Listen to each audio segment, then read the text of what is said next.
19 ғасырдың бірінші жартысындағы Орта Азия хандықтары және олардың қазақтардың ұлт-азаттық қозғалысына тигізген ықпалы. 19 ғасырдың бірінші жартысындағы Орта Азия хандықтары Хиуа хандығы аумағы Арал маңы, Каспий өңірі, Түркмен даласы. Қазақ руларына ауыл салық салды. Қазақтардың малын, адамын айдап кететін құлдық саудасы кең тарады. Жасырын шапқыншылықтар жиі болып тұрды. Бұхара әмірлігі қазақ даласының оңтүстігімен тығыз байланысты болды, бірақ тікелей билік жүргізбеді. Қоқан хандығы аумағы Жетісу оңтүстігі, Шымкент, Түркістан, Әулиеата, Ташкент астаналары. Әуелде Қоқан, кейін Ташкент.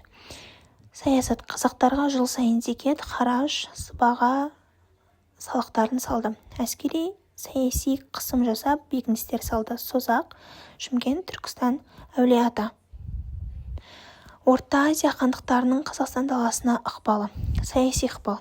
Тәуке ханнан кейін алауыздықты пайдаланып, қазақ руларына бақылау орнатуға тырысты. Қоқан билігі Түркістан қаласын Ташкент маңына өзіне қаратты. Жетісу мен Сібір бойында қазақ билерін өзіне тәуелдетті. Ауыр алым салық, зекет, хараж, баж, мал айдап әрекеті тұтқынға алу кең тарады. Хиуа хандықтары құл ретінде сатумен аты шықты. Қоқан отырықшы аймақтарды сауданы монополиялады. Ықпалдарды. Әскери ықпал. Қазақ руларына шапқыншылықтары жиі жасалды. Қоқан қамалдар тұрғызылып, өз гарнизоларын орналастырды. Қарулы қысым жергілікті халықтың наразылығын туғызды. Діни идеологиялық ықпал. Оңтүстікке Бұхара мен Қоқан медреселерінің ықпалы күшейді. Діни қайраткерлер арқылы саяси ықпал жасауға тырысты. Қазақтардың ұлт-азаттық қозғалысына тигізген ықпалы. Тентек төре бастаған қозғалыс. 1921 жыл. Қоқан хандығының Түркістан, Шымкент аймағына қысымы қарсы шықты. Қоқан бекеттерінің озбырлығына қазақ рулары наразылық білдірді. Қозғалыс аяусыз басылды. Сержан Қасымұлы бастаған көтеріліс 1825-36 жылдар аралығында Қоқан хандығының салық саясатына қарсы күрес. Сержан Ташкент маңында берел жинап үлкен күшке айналды. 1836 жылы Қоқан басшылары Сержанды сатқындықпен өлтірді.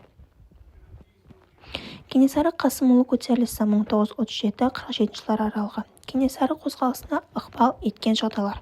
Қоқанның Сырдария өңіріне қазақтарға қысым көрсету, Созақ, Ақмешіт, Жаңақорған сияқты бекіністерін салуы.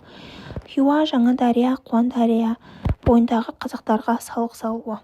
Қазақ руларын құлдыққа түсіру әрекеті, жер мәселесі жайылымның таралуы. Кенесарының іс-қимылы 1841 жылы Қоқан қамалынан бірнеше рет соққы берді. Созақ, Жаңақорған, Ақмешіт бекіністерін алған.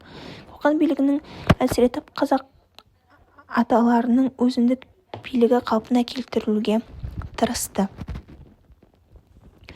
Қазақтардың орыстануға қарсы күресуіне көрші хандықтардың ықпалы. Орта Азия хандықтары қазақтардың Ресей отарлауына қарсы күресін бір жағынан қолдап, екінші жағынан өз саяси мүддесіне пайдалануға тырысты.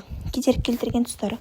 Өздерінің алым салық саясаты қазақ халқының екі жақты езгіге салды. Кенесарының көтерілісі Қоқан мен Хиуа тарапынан да қарсылыққа ұшырады. Қазақтардың бір орталыққа бірігуіне мүмкіндік бермеді. Қолдаған тұстары қазақ жақтарының кейде қару-жарақпен қамтамасыз етті. Қорған болатын аймақтар ұсынды, діни рухани қолдау берді. Бұхара ишандары.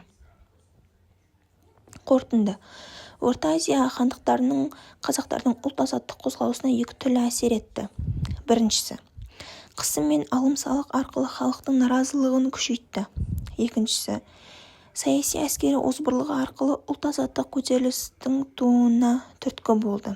Үшінші, кей жағдайларда қолдау көрсету арқылы Ресей отарларына қарсы күресте уақытша серіктес болды.